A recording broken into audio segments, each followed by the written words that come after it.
No vídeo de hoje do canal do Nicola, quero te falar sobre o São Paulo praticamente eliminado da Libertadores depois da derrota por 4-2 para a LDU. Vou te falar também sobre a possibilidade de Fernando Diniz, Raí e Alexandre Pássaro deixarem o tricolor nos próximos dias.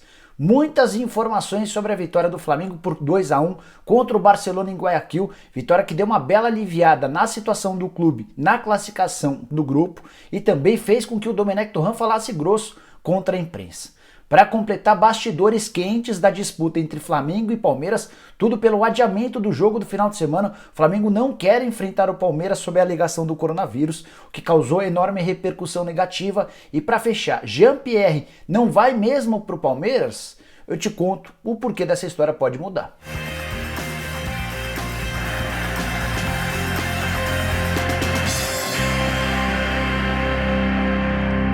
E aí pessoal, eu sou o Jorge Nicola, bem-vindos a mais um vídeo do canal, ótima quarta-feira para todos vocês. E antes de passar as informações importantes que eu prometi agora há pouco, pedi para você assistir ao vídeo até o fim. Se curtir, não esqueça de dar um like e de se inscrever no canal. Para se inscrever é só apertar esse botãozinho vermelho de inscreva-se, aproveita e aperta o sininho para receber notificação toda vez que eu fizer vídeo novo ou live. Para completar, você ainda pode virar membro do canal do Nicola, na descrição desse vídeo tem um link, você clica lá, escolhe qualquer um dos 5 planos e passa a ter direito a uma série de vantagens.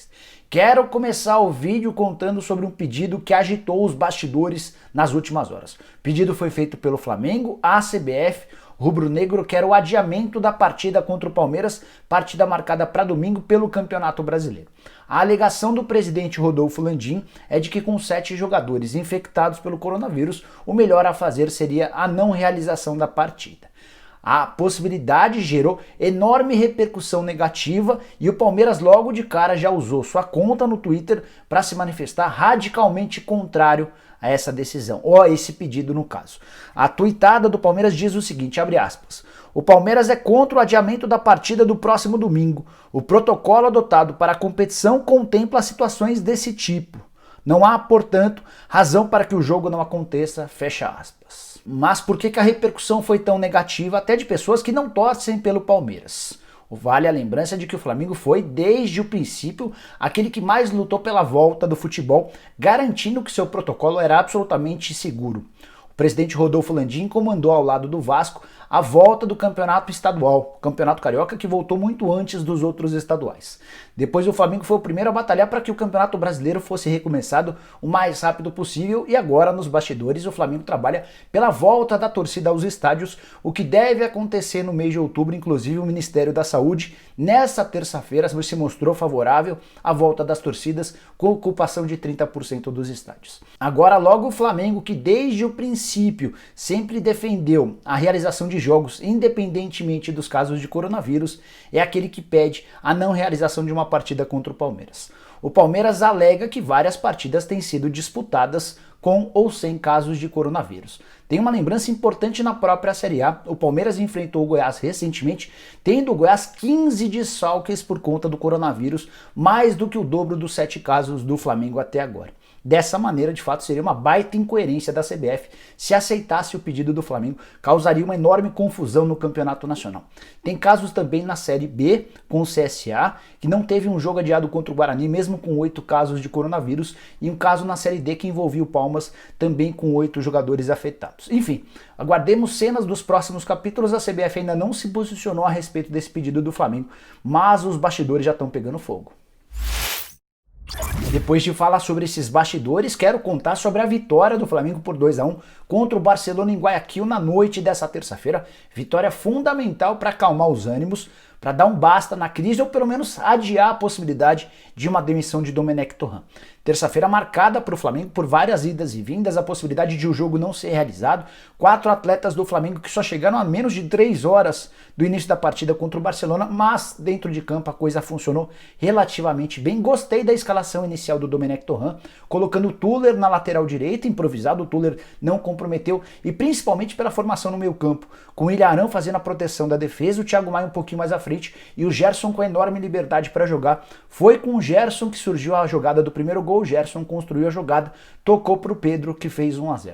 Pouco depois o Arrascaeta, que fez grande jogo, marcou o 2-0 e a impressão que dava no primeiro tempo é que o Flamengo talvez construísse uma vitória pelo 5-0 que tomou recentemente do Independiente Del Valle. O Flamengo desperdiçou um caminhão de gols, terminou o primeiro tempo mal, dando oportunidades ao Barcelona de Guayaquil e tomou o 2-1 no início da etapa final. Ainda teve outras chances, outras oportunidades para aumentar o placar, para não passar sufoco, acabou desperdiçando os gols. Também ficou muito claro que cansou na reta final da partida e terminou o jogo tomando sufoco do fraco, do pobre Barcelona de Guayaquil, que é o pior time do grupo, já não tem chance de classificação, 0 pontos depois de 4 rodadas. Já o Flamengo, com esses 3 pontos, pulou para 9, ao lado do Independiente Del Valle, que perdeu nessa terça-feira por 4-1 para o Júnior Barranquilla na Colômbia. Nova classificação no grupo tem o Independiente Del Valle em primeiro com 9 pontos e 8 gols de saldo. O Flamengo é o segundo com os mesmos 9 pontos, mais 0 gols de saldo. E o Júnior Barranquilla em franca recuperação aparece na terceira colocação com 6 pontos ganhos, também não tem saldo, saldo 0. Os 2 próximos jogos do Flamengo são como mandantes contra os 2 times que ainda brigam por classificação. Na próxima quarta-feira recebe o Independiente Del Valle, jogo muito importante e extremamente legal. E na última rodada, somente em outubro, recebe o Júnior Barranquilla.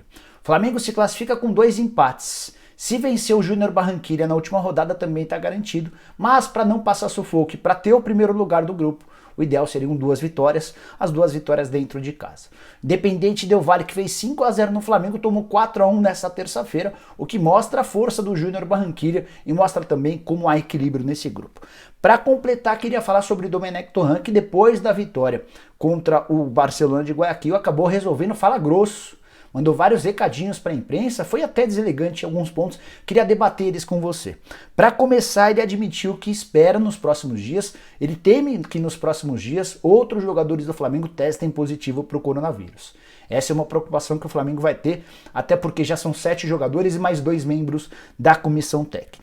Depois ele falou sobre o processo de fritura pelo qual os técnicos brasileiros passam, ou pelo menos os técnicos que atuam no Brasil. Ele disse o seguinte, abre aspas, que continuidade, aqui quando um técnico perde um jogo está fora, na Europa é diferente, talvez por isso na Europa o jogo hoje seja diferente, fecha aspas. Pouco depois ele lembra do Klopp. O que aconteceu com o Klopp no Liverpool? Eu preciso que entendam isso. Um time precisa trabalhar, precisa de tempo. Se vocês não entenderem isso, eu não posso explicar. Nós precisamos de tempo. Não o Dome, qualquer técnico brasileiro também, fecha aspas. Vale a lembrança de que quando foi contratado, o Domenech Torrent assumiu o Flamengo, garantindo que mexeria muito pouco no time do Jorge Jesus. Se ele tivesse mexido muito pouco, certamente o Flamengo não teria virado essa bagunça em que se transformou. Outra coisa importante, o Domi também disse estar acostumado a jogar a cada 3, 4 dias. Ele reclamou muito nessa entrevista coletiva dessa terça-feira sobre a falta de tempo para treinar o time. Mas ele não disse na entrevista de apresentação que estava tudo ok, que ele estava acostumado? Então o que mudou em tão pouco tempo? A verdade é que o Dome desconstruiu tudo que o JJ havia construído. Mesmo com a vitória por 2-1 contra o Barcelona, o Flamengo venceu graças à qualidade individual de seus jogadores, porque coletivamente continua apresentando uma série de problemas. Defensivamente, o time do Domenech Torrent continua muito fraco. E embora agora o Dome esteja adotando um novo jeito de se expressar, muito mais enfático, muito mais severo, ele continua devendo bastante trabalho. Bora falar sobre Jean-Pierre e a possibilidade dele jogar no Palmeiras, informação que você soube primeiro no canal do Nicola. Conseguiu uma atualização importante com uma peça envolvida nas negociações. Quero te contar o que o Palmeiras ofereceu ao Grêmio e o que ainda pode fazer com que essa negociação seja retomada. Vou começar pelas conversas iniciais, pelo que o Palmeiras ofereceu na tentativa de convencer o Grêmio a liberar o jogador. Essa possibilidade de contratação do Jean-Pierre foi oferecida, foi sugerida pelo Galeano, que é jogador do Palmeiras e virou empresário. Ele procurou o Luxemburgo e sugeriu o nome do Jean-Pierre, o Luxemburgo adorou e a diretoria do Palmeiras procurou o Grêmio para fazer uma proposta oficial. A ideia do Palmeiras em todos os momentos foi sempre de não gastar dinheiro. A ideia alviverde é colocar uma série de jogadores à disposição do Grêmio para tentar uma troca. E a primeira movimentação feita pelo Palmeiras envolvia a possibilidade de um envio para o Grêmio de 2 jogadores. Os nomes dos atletas eram Diogo Barbosa e Gustavo Scarpa. Aí você pode estar se perguntando, não, mas o Diogo Barbosa já está no Grêmio. Sim, mas o Grêmio ainda não começou a fazer o pagamento. Se o Grêmio concordasse com a troca, o Diogo Barbosa passaria a ser 100% do Grêmio e o Grêmio não teria de desembolsar absolutamente nada para contratar o lateral esquerdo. o outro nome envolvido do Gustavo Scarpa, que também iria em definitivo para o Grêmio, só que o presidente Romildo Bolzan considerou a oferta muito baixa, ele entende que hoje o Jean-Pierre vale pelo menos 20 milhões de euros. O passo seguinte entre os dirigentes do Palmeiras e do Grêmio foi tentar encontrar uma composição de atletas do Palmeiras que chegassem próximos desses 20 milhões de euros pretendidos pelo Romildo Bolzan. Foi aí que o Palmeiras acrescentou mais jogadores. Além do Diogo Barbosa e do Scarpa, o Palmeiras decidiu colocar o Rony, atacante contratado do Atlético Paranaense no início do ano por 6 milhões de euros. Os 3 nomes foram para aprovação do Renato Gaúcho, que gostou da oferta. Ainda assim, o presidente do Grêmio, Romildo Bolzan, entendeu que o Grêmio merecia pelo menos mais um jogador para que o martelo fosse batido. Ou seja, Gustavo Scarpa, Diogo Barbosa e Rony não seriam suficientes para convencer o Grêmio a tocar essa negociação. Ainda assim, por conta da proximidade de um jogo importante contra o Internacional, válido pela Libertadores, o presidente Romildo Bolzan pediu que as negociações fossem interrompidas até a realização desse jogo. Romildo, inclusive, chegou a dar uma entrevista durante o final de semana descartando a possibilidade de um acordo. Essa declaração fez parte de uma estratégia, ele não quis tirar o foco do jogo importante contra o Inter. Se o Grêmio conseguir vencer o Internacional ou fizer um empate jogando bem, essas tratativas devem ser retomadas. Ah, mas e se perder? Se perder, é possível que o Grêmio desista de vez de negociar o Jean-Pierre por conta de uma eventual repercussão extremamente negativa. Romildo não gostaria de correr o risco, depois de perder para o grande rival na Libertadores, uma derrota que poderia colocar o Grêmio numa situação muito difícil. Essa situação poderia ficar ainda pior junto ao torcedor do Grêmio, caso a negociação do Jean-Pierre fosse confirmada. Agora, se o Grêmio consegue os 3 pontos, se bate o Internacional, é possível que os dois clubes voltem a conversar, e aí o Grêmio vai tentar encontrar um outro jogador que pode se juntar a Scarpa, a Diogo Barbosa e a Rony para fazer a troca pelo Jean-Pierre. Seriam 4 atletas do Palmeiras por um único jogador do Grêmio. Que jogador poderia ser esse para entrar nessa última lista? O Borja, atacante colombiano que está emprestado pelo Palmeiras ao Júnior Barranquilla, ou até o Rafael Veiga, que já foi pretendido pelo Grêmio em outros tempos. Quero fechar o vídeo falando sobre o São Paulo, praticamente eliminado da Libertadores da América depois da derrota por 4-2 para a LDU na noite dessa terça-feira em Quito. Antes disso, só para lembrar que os brasileiros têm tido enormes dificuldades contra times equatorianos na condição de visitante, 5-0 para o Independente Del Valle contra o Flamengo na semana passada, 4-2 para a LDU em cima do São Paulo nessa terça-feira. O que conseguiu dar uma contrabalanceada foi a vitória do Flamengo por 2-1 contra o Barcelona. Ainda teremos Santos e Delfim também no Equador nessa semana, mais um confronto entre Brasil e Equador. Mas voltando à derrota do São Paulo para a LDU. A LDU chega a fazer 1-0, 2-0 e 3-0, 3 gols no primeiro tempo. E a impressão ou a expectativa do torcedor são paulino passou a ser a pior possível. Na etapa final, Fernando Diniz fez algumas mexidas, o Paulinho Boia cruzou, o Brenner ainda descontou para 3-1, um gol de fora da área, a LDU fez 4-1 e o Trellis, que também havia entrado no segundo tempo, acabou dando números finais ao jogo, 4-2 para a LDU, vitória importantíssima que fez do time equatoriano líder desse grupo da morte. A LDU é líder do grupo com 9 pontos, o River Plate, que massacrou o Binacional 6-0, é o vice-líder com 7 pontos, e o São Paulo, que conseguiu a proeza de perder para o Binacional, é só o terceiro colocado com 4 pontos. Situação dramática para o tricolor, que vai precisar vencer o River Plate na próxima quarta-feira na Argentina, se quiser continuar sonhando com a classificação. Se ele não vencer e empatar com o River Plate, na última rodada ele vai ter de torcer para o River Plate perder em casa para a LDU, e o São Paulo ainda precisaria descontar uma diferença de 11 gols no saldo, que hoje é a favor do River Plate. Enfim, ou o São Paulo vence o River, ou o São Paulo já pode começar a pensar na possibilidade de disputar a Sul-Americana, e isso é claro se ficar em terceiro no grupo. Hoje a diferença do São Paulo para o Binacional é de apenas 1 ponto, embora o São Paulo seja extremamente favorito para vencer o paupérrimo, horroroso time peruano na rodada final no Morumbi. O grande ponto é o seguinte: se o São Paulo perder para o River Plate na próxima quarta-feira, ele já chega para a última rodada sem qualquer chance de classificação para a próxima fase da Libertadores da América. O que o torcedor são paulino pode estar se perguntando é: depois de mais uma derrota, a gente pode esperar por mudanças no comando técnico, no Fernando Diniz, ou em relação aos dirigentes, o Raí e o Alexandre Pássaro?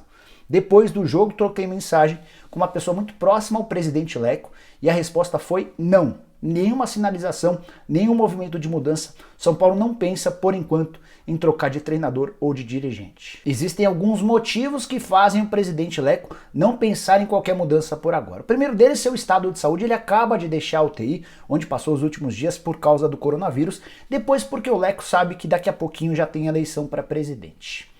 A melhor notícia para o São Paulo nesse momento, essa notícia não vai acontecer, é só algo que eu pensei, seria a saída do Leco. O Leco anuncia a antecipação das eleições para presidente do São Paulo, eleições marcadas somente para o final do ano.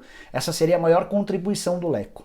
Já se apontaria o novo presidente e ainda no ano de 2020, seja ele o Roberto Natel ou o Júlio Casares, que são os dois candidatos, o novo presidente já poderia começar a tomar uma série de medidas. Caso contrário, o São Paulo com o Diniz, com o Daniel Alves, com o Pablo e companhia vai continuar fazendo feio, vai continuar envergonhando o seu torcedor. Vale a lembrança de que o São Paulo na temporada passada já havia sido eliminado na pré-Libertadores, na atual temporada não deve conseguir passar pela fase de grupos, também tem a eliminação no Campeonato Paulista para o Mirassol com todos os problemas.